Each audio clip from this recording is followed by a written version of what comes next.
le 19 décembre, Deutéronome chapitre 5 verset 29 et chapitre 6 versets 20 à 25. Dieu le Père dit: dans la majestueuse manifestation du Sinaï, j'ai dit à mon serviteur, à l'intention des humains, de tous les humains, les règles à observer pour mériter ma bénédiction. Et si beaucoup des dispositions minutieuses qui ont suivi le décalogue pour rendre plus sûr et plus facile aux anciens sa mise en pratique sont tombées au fil des siècles et avec l'avènement du christianisme, le décalogue est resté et il ne change pas. Il ne changera pas jusqu'au dernier jour. Et s'il était donné à la terre de vivre encore des millénaires de millénaires, ce décalogue serait toujours le même, toujours valable, toujours juste, toujours à observer. Mon fils n'en a pas changé un mot, parce que la parole de Dieu ne peut être retouchée par personne. Souvenez-vous-en. Il a confirmé la loi dans ses 10 commandements intouchables. Par contre, il a remplacé ces parties complémentaires qui n'étaient plus conformes au nouvel âge par sa doctrine d'amour. L'ère du châtiment avait pris fin du moment où fleurissait sur le monde le règne de l'amour et de la miséricorde, et, pour bien vous assurer de ce changement qui substituait le pardon à la rigueur, mon fils se consuma pendant 3 ans à prêcher l'amour et le pardon, et il poussa son sacrifice à s'élever comme un avertissement sanglant au sommet d'une montagne, pour que tout le monde regardât vers ce centre de miséricorde dont descendaient, avec les dernières gouttes d'un sang divin, les dernières paroles encore d'amour et de pardon. Jusqu'au moment extrême, le Maître du monde vous a répété, et avec les faits outre qu'avec les paroles, la perfection de la doctrine divine. Perfection, parce qu'au décalogue ancien, il a enlevé les dispositions plus humaines des vétilles mosaïques et leur a substitué son code tout fait d'amour. Mais le décalogue demeure, et il demeurera, et le monde périt parce qu'il ne connaît plus et ne vit plus le décalogue.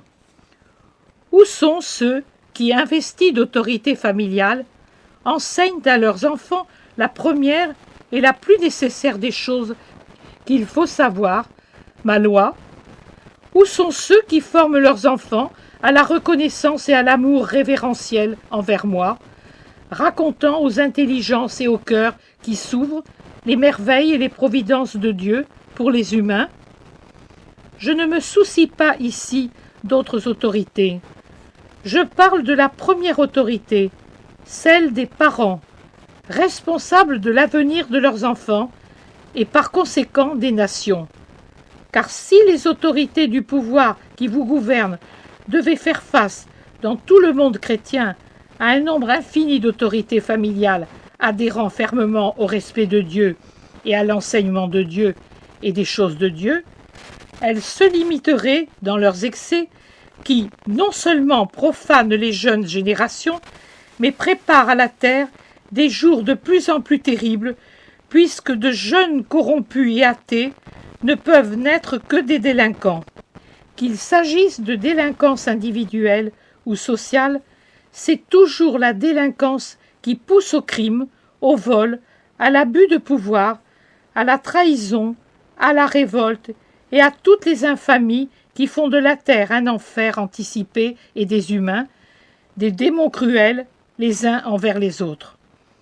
Vous rêvez à des jours meilleurs, mais, et je vous répète des mots vieux de milliers d'années, et pourtant toujours nouveaux, qui vous donnera un tel esprit pour me craindre et observer mes commandements, afin que vous et vos enfants soyez heureux pour l'éternité? Comment pourrez-vous l'être si vous ne connaissez plus mes commandements? Que donnez-vous à votre esprit pour qu'il vive?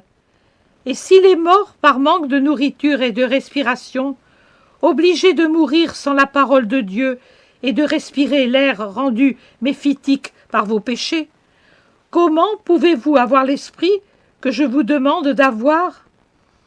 Vous êtes dans un cercle fermé, un cercle d'horreur qui vous étrangle. Vous pouvez le briser seulement avec la croix et l'Évangile.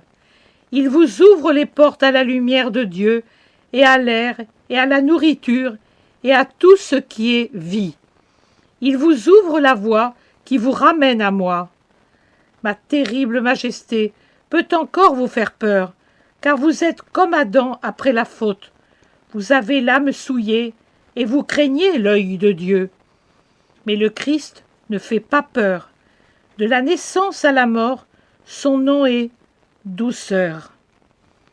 Remontez vers moi par l'entremise de sa parole et de sa croix. Elles vous instruisent et vous reconsacrent. Elles sont le chef-d'œuvre de l'amour divin. Hors d'elles, il n'y a pas d'autre instrument de salut. Après leur reniement, il ne reste qu'une chose, ma justice. Et ma justice pour vous, dans l'état où vous êtes, veut dire une seule chose, punition. Souvenez-vous-en et voyez-y.